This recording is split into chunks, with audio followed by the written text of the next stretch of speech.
What's up?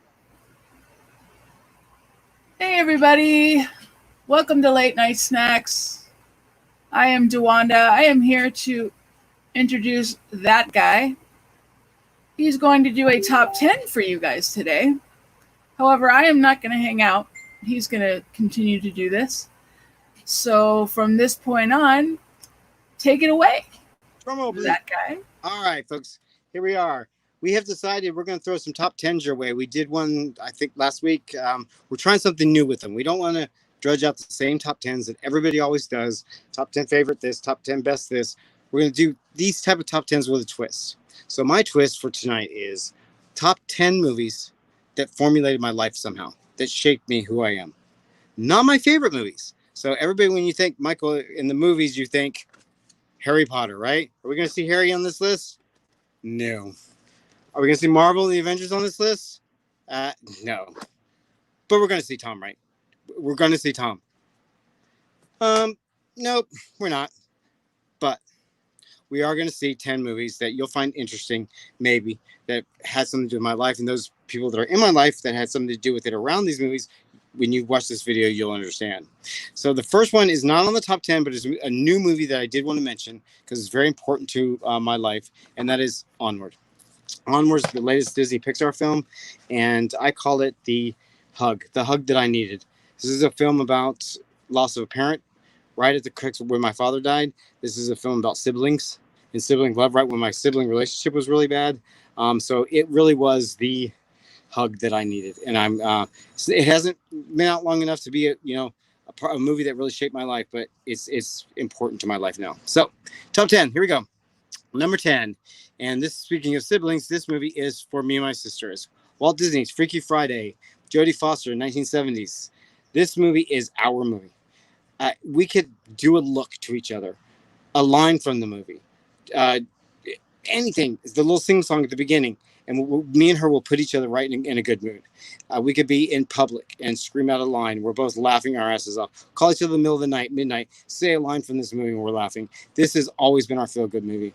In fact, if you look on any of my playlists over like a year's period, like when Disney Plus first came out, this movie has more plays on my playlist on Disney Plus than any other film. Because when you're down and out, this is my go-to movie. And for my sister, Boris, she'll understand. All right, next up we have Madonna, Truth or Dare. This is the documentary of the Blonde Ambition tour in the 1990s, and this film was released right at my adolescence, going into puberty, teenage years, and it was the first live action something that told me homosexuality was a normal thing, that being gay was okay, and that being gay you could be dancing for Madonna. Being gay, you could be celebrated by being gay meant you're human. We didn't understand that before. People that grew up like me in a very sheltered, military, mean household. I didn't really understand what it was. Madonna introduced it to me and showed me that it was okay, which leads into number 8, and that is a movie called Beautiful Thing. Beautiful Thing. Madonna introduced homosexuality to me, trained my brain that it was okay. Beautiful Thing was the movie that taught me that being homosexual can be celebrated and loved. This is the greatest, for me, the absolute greatest love story of our time. I can watch this movie every single night for the rest of my life and never tire of it. So if you've never checked this out and you're okay with queer cinema or a really good love story, Beautiful Thing is the entire soundtrack is Mama Cass. It's an amazing film, beautiful, beautiful love story. On the flip end, the next film on the list, which would be Bent. Bent is a film that, while learning about homosexuality, learning about being gay and celebrating it, Bent taught me that there's still evil in the world, and that just being who you are can put you in the lowest of lows. Not just homosexuals in the Holocaust, African Americans and people of color and people of different gender. But this showed two men falling in love in this concentration camp, and it was absolutely horrific. And it just wakes you up that being you still may not be enough for some people. So it's an eye opener. Not an easy watch, but it is absolutely an important film. Next film, I don't even know what number we're on, but the next film is Lost Boys. Lost Boys gets into a period for me in high school where I started to learn and really appreciate and find the love of acting, find the love of theater. And for some reason, this film, when it came out, I saw more times in the theater than I've seen any other film in my life. And Corey Haim's character in here, Sam, I thought was me. I envisioned everything in my life around this character, Sam. And Corey Haim was my age. So I grew up with this, this lock of kids, same age group. And I studied everything, acting thing that Corey Haim did, studied everything he was ever on screen. But Lost Boys, it really got me. And for a moment there, I was envisioning myself Sam, the character. So it really taught me, started teaching me about character development. We were going to do a play of it even in high school at one time. The next one is, I think we're still in the vein of theater and stuff. Okay, Heaven and Earth. Heaven and Earth is a Tommy Lee Jones film that is set in Vietnam. What this film represented to me was, those of you that know me, I'm a really heavy into Miss Saigon. And there's been many really important turning points in my life where the soundtrack or the music or the love of Miss Saigon changed my life. And so this movie was like the next, because at that time we didn't have any video recordings or anything of Miss Saigon. We just had the soundtrack, the Broadway cast soundtrack.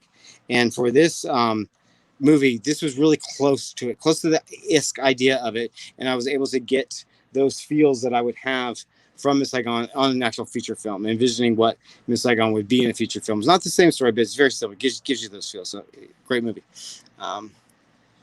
And next up, Phantom Menace. So there's a pop culture movie on here. Phantom Menace was in 1999, was a turning point in my life. And basically what Phantom Menace was to me was a film a period of my life where I was now free of my parents, free of all of the BS that went behind being an adolescent and feeling trapped in a bad small town, to just doing exactly what you wanted to do and why you wanted to do it. We celebrated everything Phantom Menace. It was the return to Star Wars, and met new friends, and went to the first convention. This was like before Comic-Con got crazy. We'd go to these Comic-Cons with these guys, and it was before everything blew up and got crazier, but it was about the friendship, about the camaraderie. It was before the internet even. We weren't learning about every single thing from YouTube, from Phantom Menace. It was just all a mystery. And we got to see it in the theater, and was it, but to me, the love for this film is so, it's about the time. It's about the people that I was with. I got to meet Ray Park through this, the guy that plays Darth Maul. We're on friendship type basis. It just was probably, as far as fun and friends, that 99 through 2001, 2002 period of my life was probably the best I've ever had through the pop culture kind of stuff. Absolutely amazing time. We have, okay, Simba's Pride. I had to put this one on here. This is on the list. It's about my dogs. I was, sorry it's so small, but this is Lion King 2, straight to home video, but it still is a film. When I got my Beagle, he was my heart and soul. And I've always said, if I ever got a dog of my own, I wanted to name him Kovu, after the character in Lion King 2. And that's sure as shit what I did. I got my Beagle, named him Kovu. There he was. And when Kovu died, he died pretty tragically, suffered. And it really broke me. And it took me a while to get a new pup. But as you guys know, I got Nuka. And Nuka is, in the film, Nuka is Kovu's brother. And so that's where Nuka comes from. So obviously, Lion King 2 is a huge part of my life. I think we have, okay. This is number 2 on the list. And it sits at number 2 because the number 1 has a very significant reason why my number 1 is my number 1. But this film is my favorite film of all time. This is the film that I don't know what it is about this film. I don't know what it is about everything combined that meets the total package of this film. The acting performances, the character development performances, the soundtrack, the cinematography, the simple hometown story. This is beauty personified. This film is absolutely tragic but beautiful at the same time. It's simple but yet real painful to watch. When I was really into theater, this is like a master class of filmmaking to sit and watch, and it's always been my favorite film. Nothing has ever replaced it as my favorite film. But like I said, this list is not about favorites. It's about importances of how it shaped my life. So It's on here because of how big this film is to me, but it's not number one. But before we get to number one, and I don't know if anybody out there can guess, probably Eric can. Julie might be able to. A few other ones that are really cool to me, really important in my life. Lace, the miniseries Lace. Which one of you bitches is my mother? Lace introduced me to miniseries, to cliffhangers, to having fun, to celebrate watching whatever the hell you want to watch and loving it and driving everybody else crazy around it because nobody wants to watch the same crap that you want to watch. And I love these types of miniseries. If it's a miniseries longer than 4 parts, I'll sit down and watch it.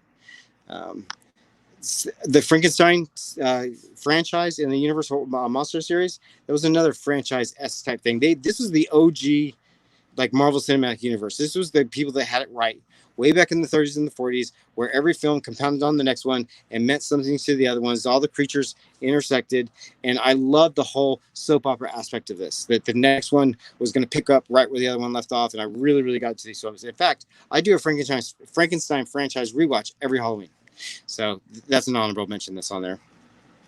These 2 films, Shining and Empire Strikes Back. Those 2 films are on here for one reason, and it's the last memory that I have of my birth mother, and that is my sister and I were in a trailer, and this was the year that Empire and The Shining were both coming out, and we had just watched the trailer for Empire, and it was all Dagobah type style trailer, and I was like, oh my god, this mysterious, that's great, I'm so excited.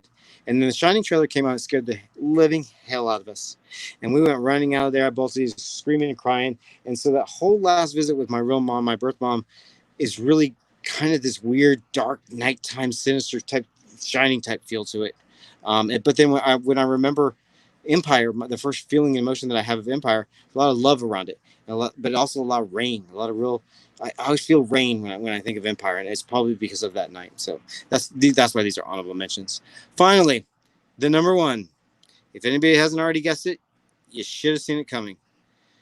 The number one film of all time that shaped my life is The Elephant Man. This man is an inspiration. I can't think of.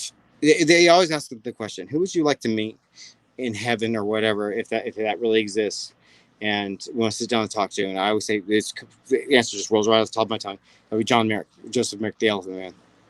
And why is because everything that we've learned of him, even though he had this horrific deformity, and was not even able to be outside in social situations, for he scared people, and he was a travesty in these towns, and he was sick, very sick. He supposedly was the most humble, kind, passionate, patient person on the planet. And I always ask myself, how can you be that? How can you be that when you've been afflicted this horribly? And it just shows you can. And whenever I get to the pits of bottom of whatever low, I'll put this movie on. And I'll sit with John for a night and just remember that you can always be in a worse situation and make a better situation than you're making of yourself right now. So this has always worked for me, no, but it always inspires me to just remember who people are, remember where people have come from. That's why I get so passionate about different topics and stuff and get so angry about different things, is because of human beings like this who suffered and smiled all the way through it. That's powerful. And I love the man. So that is my top 10 movies that shaped my life. If you guys want to see more top 10s like this, hit the like button, hit the subscribe button, throw us a comment, throw us a shout out, cuss us out. I don't care. Say something. Subscribe, unsubscribe, whatever. Just make some activity, and we will put some ideas for top 10s. What movies shaped your life? Whatever the hell you want to say in the bottom, just say something. All right. Bye.